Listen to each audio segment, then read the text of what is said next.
aller jusqu'aux confins du système solaire et même on commence à penser au-delà. Tout ça, ça s'appelle l'aviation et l'astronautique et ici, c'est la grande fête, la plus grande fête au monde pour les aviateurs, les astronautes et tous les coureurs de ciel. Les moteurs sont maintenant prêts, les hélices se sont mises en position. Voilà, les moteurs sont à fond, on se tait et on écoute le silence.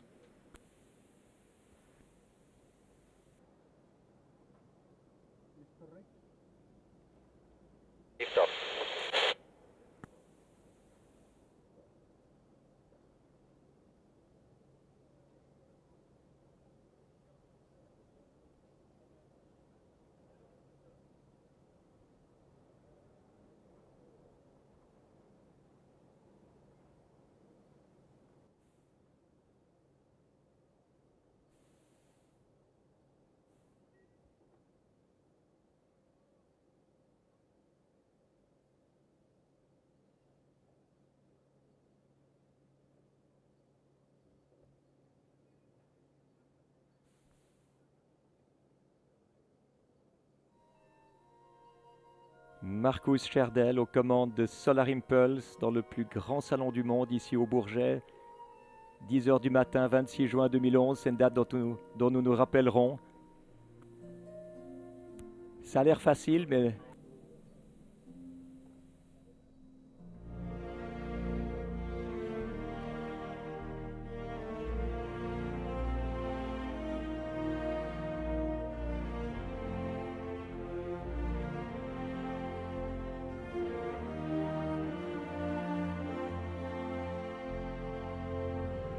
Ça a l'air facile.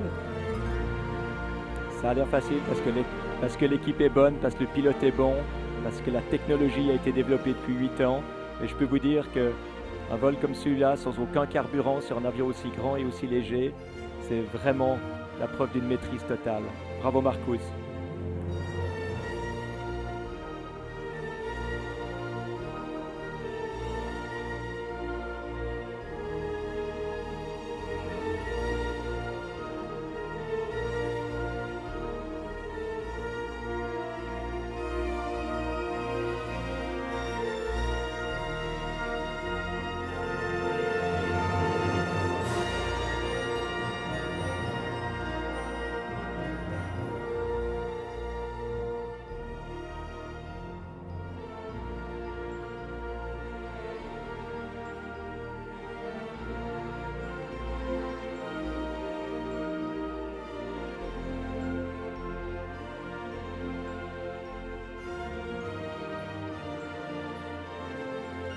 Marcus a répété cette démonstration sur simulateur de vol parce que c'est clair que le périmètre d'évolution est assez petit, il ne faut pas couper la ligne d'approche de Roissy, il ne faut pas passer sur des zones trop peuplées. Vous le voyez maintenant tourner à droite et s'éloigner pour pouvoir revenir ensuite faire un passage à basse altitude devant vous.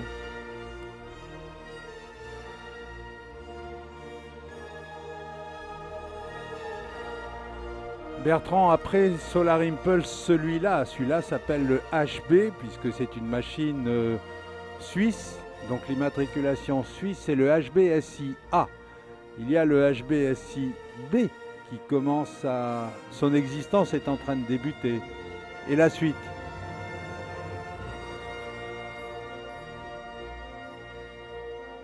Solar Impulse A est effectivement le prototype brut, celui qui devait démontrer que le vol jour et nuit était possible sans carburant. C'est ce que André Borschberg a fait de main de maître en juillet dernier. Maintenant, pour le tour du monde lui-même, il y aura un deuxième avion, Solar Impulse B, qui est en construction, enfin en design, et la construction commence le 1er juillet prochain, dans moins d'une semaine. Le longeron principal sera mis en chantier. Il s'agira d'un avion qui pourra voler en conditions sans visibilité, qui pourra traverser des océans, et qui devrait faire le tour du monde en 2014. Mais une question quand même, on se rend bien compte, on va faire les avocats du diable, on se rend bien compte que Ce sont des machines, c'est une philosophie du vol qui finalement est extrêmement dépendante des conditions météo, en particulier de vent, de turbulence. Et comment faire pour arriver, alors qu'un ballon finalement est plutôt mieux taillé pour suivre la turbulence, le vent, puisqu'il se déplace avec l'air, avec la masse d'air, comment est-ce qu'on arrive à maîtriser le vol d'une machine aussi vaste, aussi lente et aussi fragile, aussi légère, dans une atmosphère qui parfois est quand même pleine d'écueils? Alors c'est tout à fait juste que Solar Impulse est dépendant des conditions météorologiques, comme notre monde, notre société est dépendante des énergies fossiles, du prix du gaz ou du pétrole ou du charbon ou d'uranium, des problèmes de gaz carbonique qui changent le climat. Et c'est vrai que la dépendance, c'est quelque chose qui nous maintient prisonniers. Et on voit bien que maintenant, il commence à exister des technologies qui permettent peu à peu de produire des énergies sous forme renouvelable, qui permettent d'économiser les consommations d'énergie et de carburant, qui permettent de diminuer la production de CO2. C'est ce que certains groupes pétroliers ont compris et ils commencent à se diversifier. C'est un groupe pétrolier qui a d'ailleurs racheté la société qui fabrique nos panneaux solaires. Donc ça veut bien dire que certains comprennent. Et Solar Impulse, au fur et à mesure qu'il va devenir de plus en plus indépendant des conditions météo, des turbulences, etc., par amélioration de la technique, notre monde aussi peut-être évoluera vers davantage de nouvelles technologies, ce qu'on appelle les technologies propres. Parce que c'est clair que les technologies de Solar Impulse ne sont pas des technologies du futur, ce sont des technologies, je dirais presque du passé, parce que l'avion a été construit, le design de l'avion a été figé en 2007 déjà. Donc ces technologies-là peuvent être utilisées dans des voitures, pour isoler des maisons, pour avoir des chauffages qui consomment moins, des systèmes d'éclairage qui consomment moins. Toutes ces technologies-là sont disponibles pour le public. Et le message principal de Solar Impulse, c'est qu'on peut utiliser ces technologies-là aussi dans notre monde de tous les jours. Mais là, je crois qu'il faut de nouveau maintenant s'arrêter de parler un moment et regarder Solar Impulse qui revient, qui va faire un passage devant vous sur cette piste du Bourget. Écoutez ce silence et regardez-le, c'est tout simplement de l'art.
Alors devant vous maintenant, dans sa phase vent arrière, Solar Impulse, avion zéro carburant, volant au solaire, résultat du travail, de l'ingéniosité de toute une équipe depuis 8 ans et de la confiance des organisateurs du Bourget qui nous ont invités ici aujourd'hui.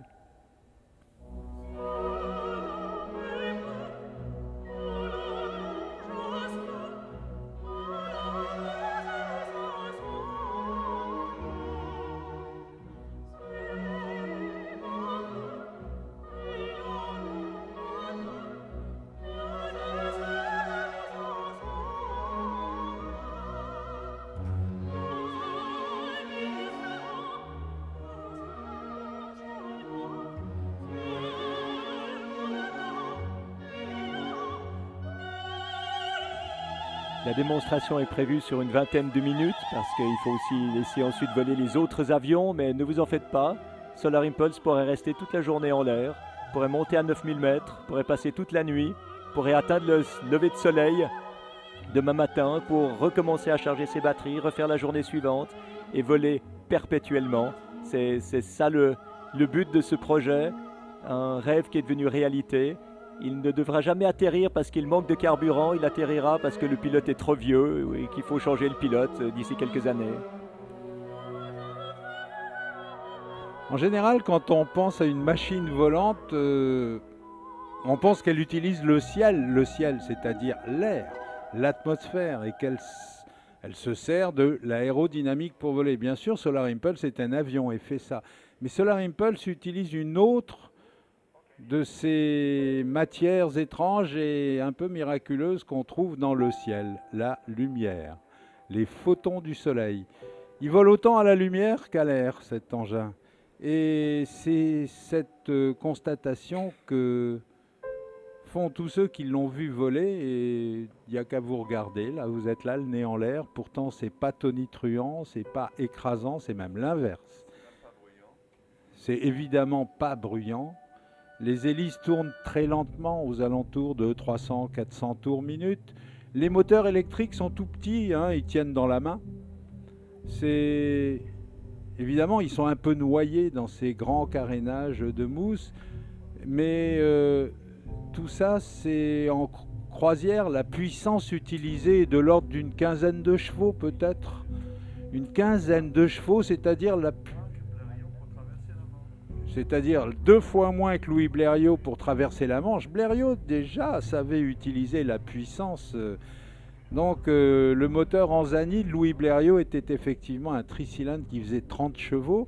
Mais 15 chevaux pour faire voler Solar Impulse à une vitesse de l'ordre de 50 km/h, c'est effectivement la puissance d'un vélomoteur. Là, c'est à peu près un tiers de la puissance complète des 4 moteurs qui est utilisé pour conserver la croisière.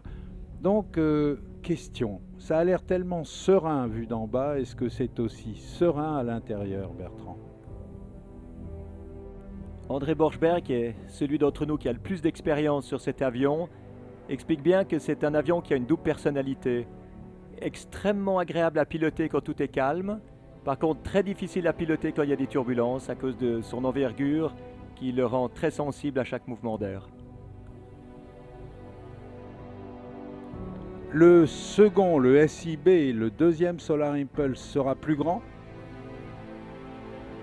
Nous ne pouvons pas dépasser 8 kg par mètre carré de charge à l'air si nous voulons nous contenter de l'énergie du soleil pour voler jour et nuit. Donc comme il y aura plus de charge utile pour des vols de plusieurs jours, l'avion aura une envergure plus grande, une surface plus grande effectivement. Marcus a viré pour maintenant venir en finale. Le problème maintenant, c'est de le poser. C'est là qu'on a besoin d'une efficacité au gouverne plus grande, de manière à mieux maîtriser l'approche, à la maîtriser avec la plus grande précision possible. Et donc, il faut accélérer. Il faut accélérer jusqu'aux alentours de 30 nœuds, 50 km/h, mettre un peu de puissance en descente. Bertrand. Ce qui est extrêmement difficile dans l'atterrissage avec un avion comme ça, c'est de maîtriser ce qu'on appelle les oscillations induites par le pilote, c'est-à-dire la surcorrection des mouvements avec les commandes. Et quand nous nous sommes entraînés au début sur le simulateur, nous n'arrivions même pas à poser l'avion tellement l'avion partait en oscillation. Et c'est clair qu'il faut être extrêmement doux aux commandes, donner un petit à-coup sur les commandes, ensuite simplement attendre, parfois plusieurs secondes, que la réaction se fasse.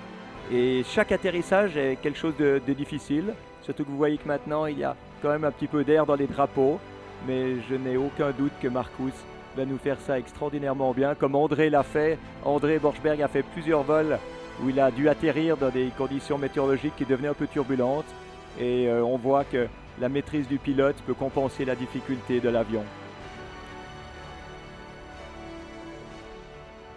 Comme quoi l'homme a toujours sa place dans la boucle. C'est un avion humain, hein, un Solar Impulse.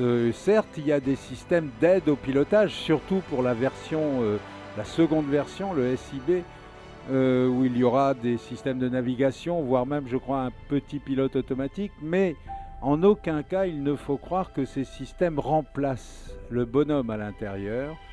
Le pilote est toujours l'âme de la machine.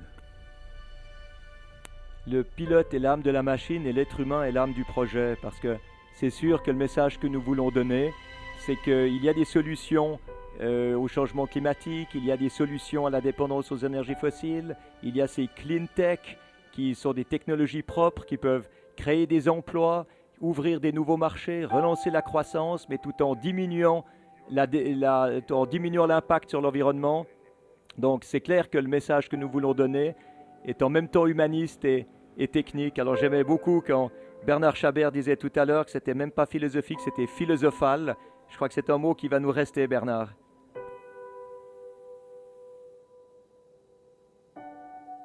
Et ce qui est en plus très significatif, c'est de voir Solar Impulse ici au Bourget. Il arrive, il est en finale, il est véritablement en finale. L'altitude est maintenant de l'ordre d'une petite centaine de mètres, même pas. Marcus a accéléré vers la vitesse d'approche de 50 nœuds. 30 nœuds, pardon, 50 km/h. Il arrive au seuil. Bertrand, le commentaire du posé, s'il te plaît. Je suis même pas sûr qu'il faut faire un commentaire. Je crois qu'il faut regarder, il faut voir cet avion qui arrive et qui atterrit. Pas de bruit, pas de carburant, beaucoup de concentration. L'équipe qui regarde, je peux vous dire, il y a toute l'équipe qui regarde, qui est avec le pilote en ce moment. Et André Borschberg qui regarde ça doit être aussi ému que moi. Hein, André?